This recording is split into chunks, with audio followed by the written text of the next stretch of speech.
Hello, this is Mr. Helmard here. For this video, I'm going to do the Chapter 5, Section 3 assignment. So to start with this, we need to know one really important equation here.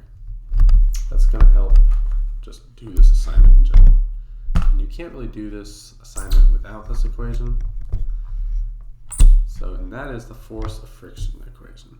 And the fact that if you have some force going one way, you'll always have, if you're on the ground, the force of friction going the other way, applying in the other direction. So force applied is opposite the force of friction, and the force of friction, if it's say like a box, if it has some weight going down, which equals mass times the acceleration due to gravity, and it's on Earth, it will have some normal force going up.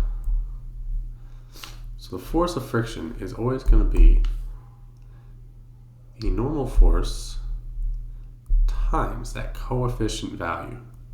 This is a mu times the coefficient value of friction. Static if it's not moving, and kinetic if it is moving. So now that we know that,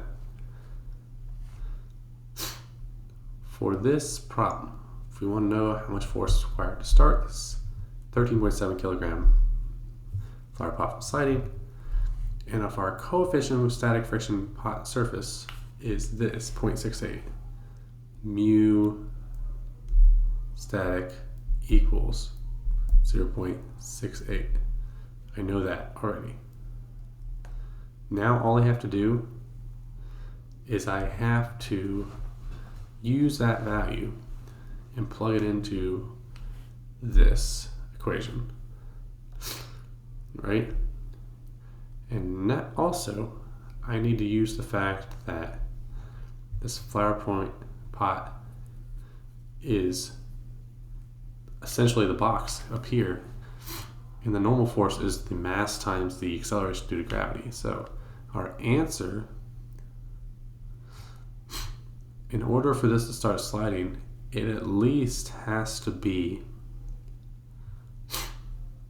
as great, if not greater than, our force applied, or force of friction. So the force applied has to be at least as great as the force of friction, is what I meant to say. So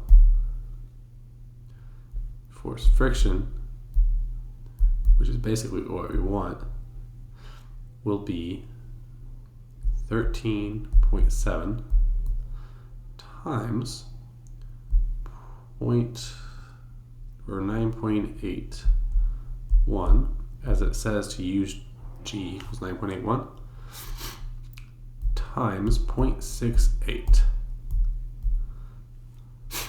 And this will give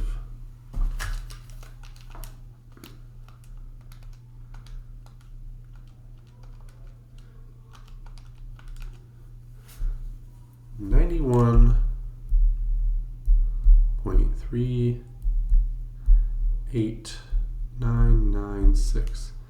And I'm going to round this to no decimals, so not just 91.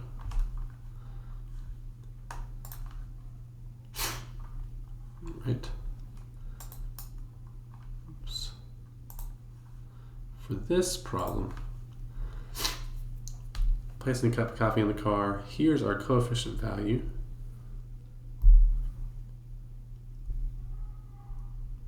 Coefficient of static friction. The maximum acceleration the car will have will be related to this. So this is actually very similar to the baseball problem from problem 96 on that PowerPoint. What's happening is you have some forces on the system, and as the car starts moving,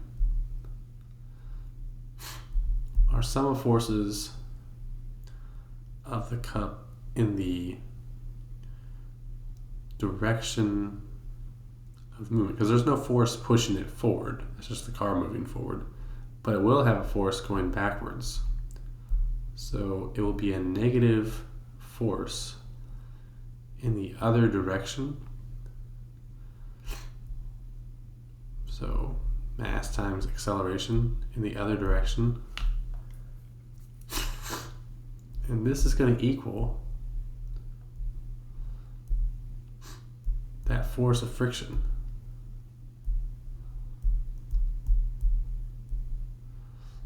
Which equals mass times acceleration due to gravity, because it's the normal force, times that coefficient value. So now this will cancel if we assume the acceleration due to gravity is going to be negative. It's going down. Our negatives will cancel, and A will just always be G times coefficient value. So 9.81 times that coefficient of 0.22 is going to be the answer there. 9.81 times 2. So 2.1582, or just 2.2 meters over second squared.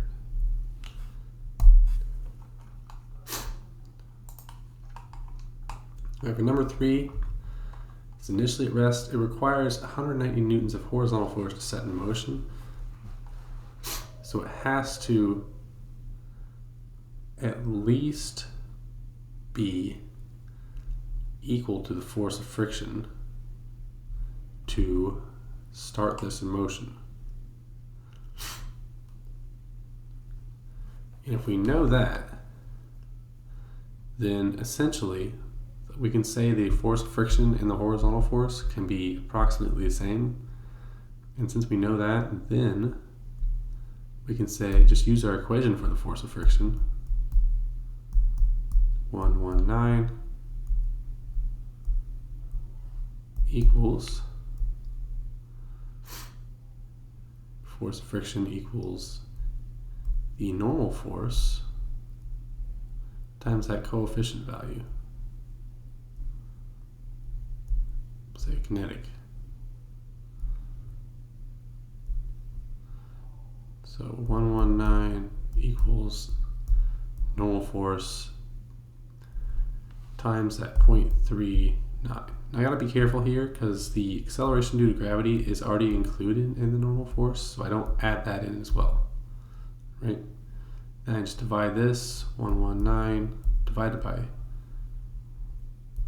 0.39, and I should get 119 divided by 0.39, 305.12, or just round that to just one whole number. Right? Oops. All right, now for number 4, it's another acceleration problem. And it's a similar example as before. You're standing there, so you have just a force of friction going in the other direction. And that would imply that acceleration, of course, like before, is just some coefficient value times the acceleration due to gravity.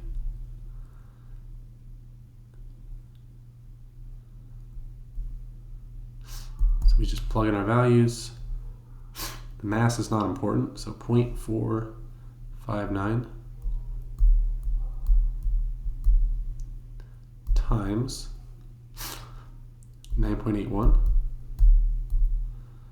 and that's going to give us 0.459 times 9.81, 4.50279. And we'll round that to 2 decimals, so this gets rid of that. And we'll get that answer. All right. For this problem, number 5, this is another problem where the acceleration is over 2 is over the system, the dog sled, with the mass of just the dog sled and the supplies on it are both accelerated. So the force is applied to both of them. So the mass for this will be, if you add the two up, so 40 plus 35 equals the mass, which equals 75 kilograms. Now we know the mass. We want the magnitude of the frictional force, so we just F friction equals mg, or net force, times, because it's a sled, there's a sled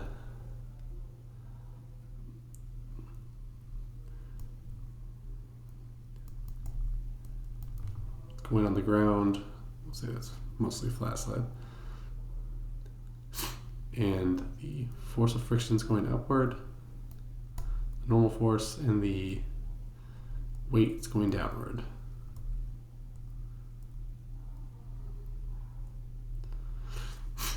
So now,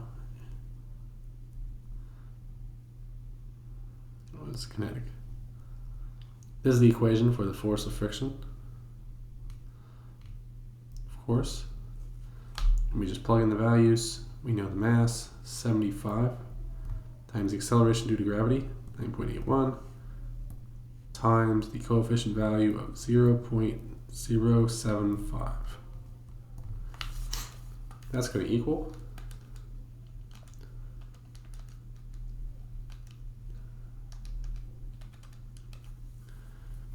55.1218.